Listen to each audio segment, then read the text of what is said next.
sommes le 2 janvier 2023. Mesdames et messieurs, merci de votre fidélité à la Tempo Africa TV.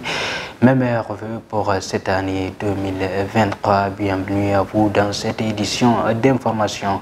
Au sommaire, 6 mois de prison ferme et une amende de 5 millions de francs CFA. C'est la peine infligée au député Massata Samb et Mamadou Niang. Les élus membres de l'opposition étaient reconnus coupables de coups et blessures volontaires contre la députée Amy Ndiaye Gniby.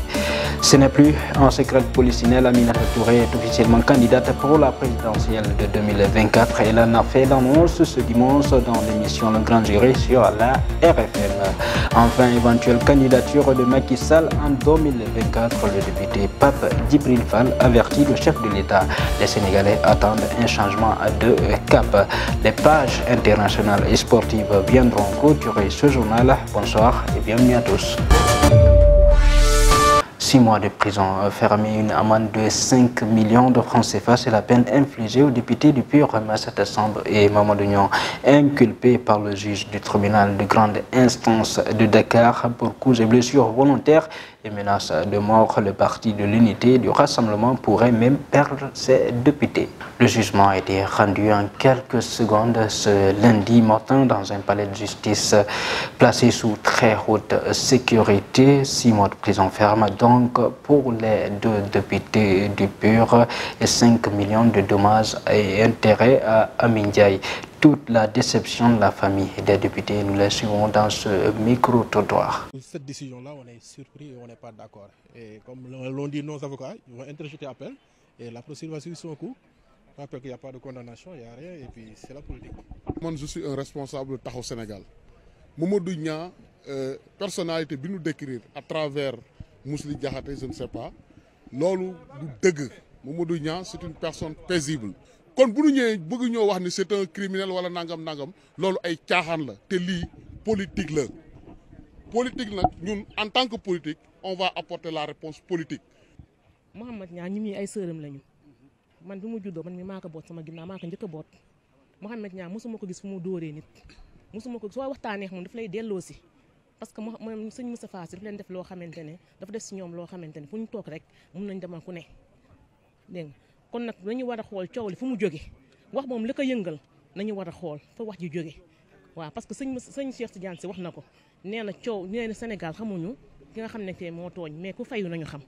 Ce qui veut dire que c'est quelqu'un boo xamante ni non seulement day wàcc sur le terrain di def ay recherche xam lan mooy problème askan wi mais di ko àggale fa nga xamante ni fan lañ ko mën a faje donc kooku bu ñu ñëwee bëgg koo jaay doole naan dañ koy juger ci affaire yoo xamante ni un député en session nga xamante il est entièrement couvert par nu mu tëddee l'immunité parlementaire l'irresponsabilité parlementaire xam nañ ko ñu ñëw bëgg koo jaay doole denc ko di wax ay condamnation de 6 mois ñun en tout cas du point de vue politique duñu bàyyi mu sedd dinañ def li ñu war a def pour faire face à cette décision donc de la justice.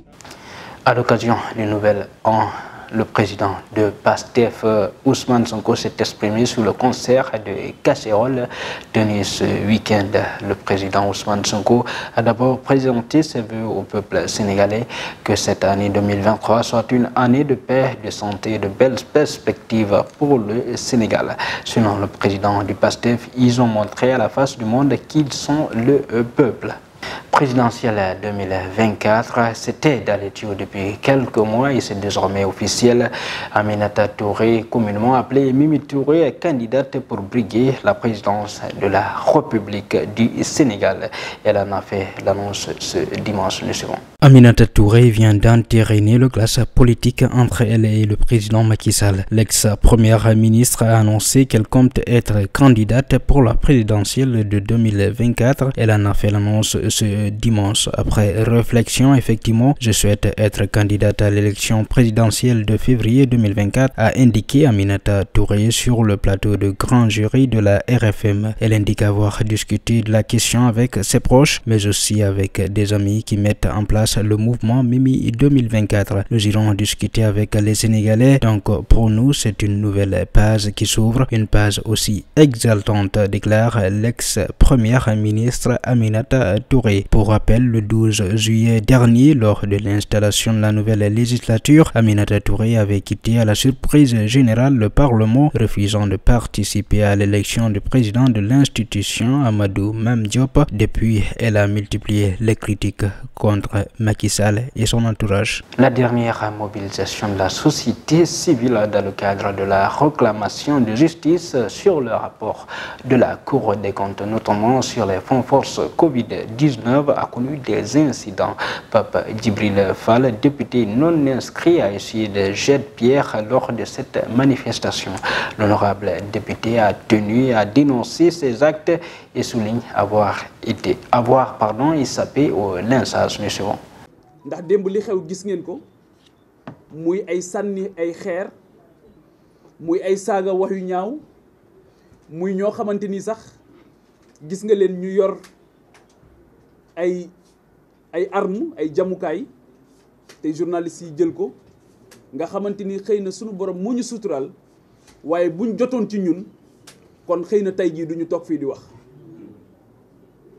mu nekk benn tentative d'assassinat boo xamante ni de meurtre boo xamante ni ñun noonu lañ ko gisee te noonu lañ ko qualifié te tey jii fii ñuy wax ak yéen sunuy avocat ñoo ngi nekk di ko xool di ko saytu ngir xool ban suite judiciaire la ñuy jox loolu nga xamante ni jàpp nañ ne warul am ci Sénégal waratul am ci benn ndaje boo xamante ni moo ngi am ci Sénégal am ñoo xamante ni dañuy jóg jàpp ne am nañu liberté bu toll ni koo xamante ni waxu la defu la yëkkatiwul safaan jëme ko ci yow nga jàpp ne war nga mën a dem jël bakkanam wala mën a dem yàq li nga xamante ni moom mooy alalam ba démb ñi nga xamante ni ñoom lañ ci àndaloon am na ci ñoo xamante ni ba fii may wax ak yéen dañoo nekk ci traumatisme ci njàqare bu méttee.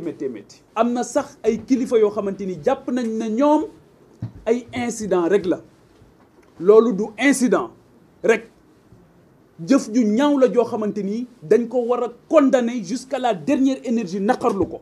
Et puis lors de ce point de presse, le député non inscrit Pape Djibril Fall n'a pas laissé passer la question d'une éventuelle candidature du président Macky Sall en 2024. Le président des serviteurs invite le chef de l'État à ne pas s'aventurer sur ce qu'il qualifie d'erreur. Le suivant à nouveau, Pape Djibril Fall. Le président Ousmane Tanor Dieng, paix à son âme, lorsqu'on lui a posé une question,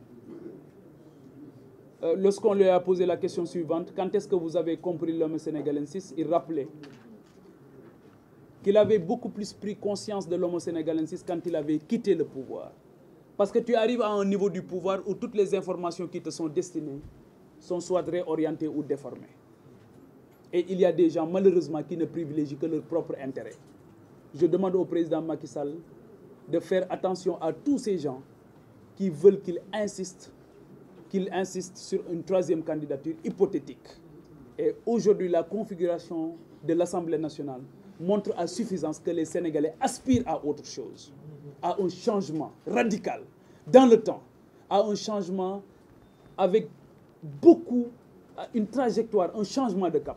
Les Sénégalais attendent un changement de cap, un changement de paradigme, surtout dans le cadre de la gouvernance. Maintenant, place à l'actualité internationale et l'affaire des 46 soldats ivoiriens. La CEDEAO ne compte pas sanctionner le Mali malgré la fin de l'ultimatum. Et puis en RDC, le M23 va se retirer de plusieurs localités, annonce la force régionale est-africaine. Et puis une frappe ukrainienne aurait tué plus de 60 conscrits russes à Makeyevka. Nous suivons.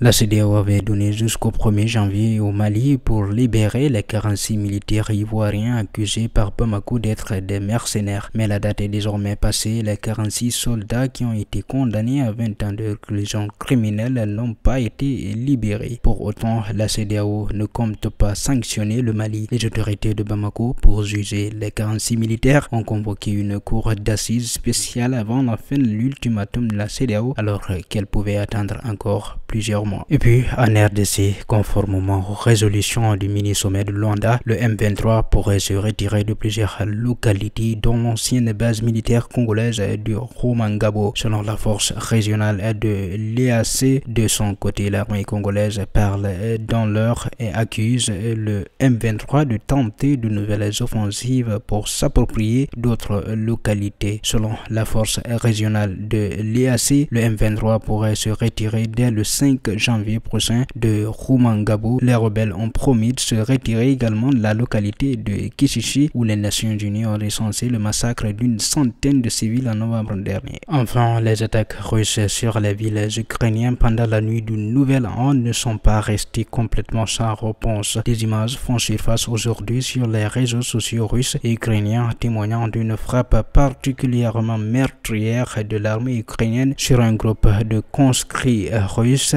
une nouvelle qui engage les milliers nationalistes russes. La frappe a eu lieu dans la nuit du 31 décembre, mais les images n'ont été rendues publiques que ce 2 janvier. On y voit les ruines d'un immeuble de plusieurs étages, celui d'un ancien institut technique de la ville de Makhaïva, dans la partie de l'Ukraine occupée par l'armée russe. Place à l'actualité sportive et lambe pour démarrer. Victoire de Boignan 2 sur Balagay 2 dans le grand combat organisé par Gaston Production. Et puis Ligue 1 française, Clermont Foot, grâce à un excellent Moridiao, s'est offert l'Olympique lyonnais.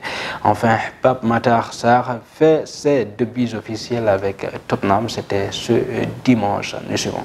Boignan 2 a battu Balagay 2 ce dimanche 1er janvier 2023 dans le grand combat organisé par Gaston Production. Une victoire sans contestation pour le fils de Pékin qui a plaqué Balagay au sol après moins de 5 minutes de combat. Après 3 minutes de round d'observation, le lutteur de Guédiawaye a attaqué Boignan, mais dans une approche non maîtrisée qui a permis à Boignan de contrer et de mettre au sol Balagay. Boignan rentre définitivement dans la cour des grands avec cette belle victoire. Balagay 2 resté longtemps au sol après sa chute. Le lutteur était malheureux tombé sur son pied gauche. Et puis, Ligue 1 française, et avec ses armes, Clermont Foot avance doucement mais sûrement. Sans victoire depuis 6 matchs de championnat, 3 défaites, 3 nuls. Les hommes de Pascal Gastien ont offert un beau cadeau du Nouvel An à leurs supporters en allant retrouver le goût de succès sur la pelouse de l'Olympique lyonnais ce dimanche après-midi dans le cadre de la 17e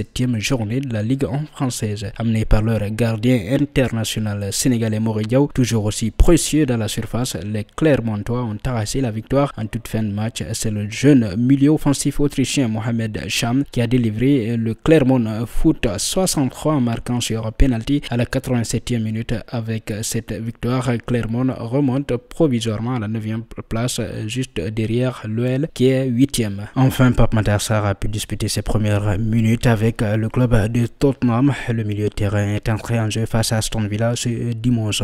L'année 2023 démarre bien pour le jeune international sénégalais. Certainement le joueur le plus patient de tout à Tottenham, a passé celui qui ne figurait même pas sur la feuille de match, à joueur régulièrement appelé à s'asseoir sur le banc des remplaçants. L'ancien joueur du FC Metz, recruté l'été 2021, n'avait pas eu l'occasion de faire ses débuts sous les ordres d'Antonio Conte durant la première moitié de saison.